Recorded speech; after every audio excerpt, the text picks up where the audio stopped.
Sa iba pang mga balita, Department of Agriculture naghahanap ng paraan upang matulungan ang mga naluging magsasaka sa Benguet. Dulot pa rin ng pagulan. Detalye ng balita mula kay Romy Gonzalez sa RH41. Romy, naimbag na bigat.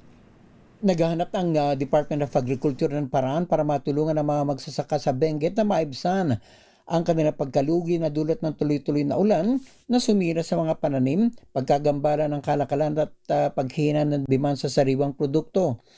Inatasan ni Agriculture Secretary Francisco Tio Laurel Jr. ang Regional Office ng Department of Agriculture Cordillera na agad nasuhiin ang sitwasyon at gumawa ng kaukulang hakbang para malalayan ang mga magsasaka na tugunan ang mga hamon na dulot na masamang panahon at hadlang sa merkado.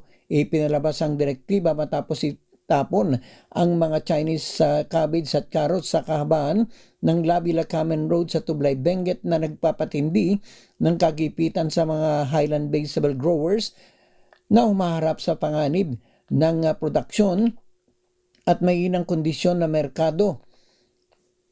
Samantala, umaabot na sa 5.8 tonelada ang repolyo at carrots na nasira dulot ng tuloy-tuloy na ulan, nababad sa tubig, mahabang pila sa trading centers, mababang kalidad at sa sirang kondisyon ng kalsada at dahil sa paglugi ng mga magsasaka ay nangangailangan ng mabilis na logistics, matibay na market linkages at coordinated support programs para matulungan ang mga magsasaka sa Benguet sa hamon ng klima at merkado.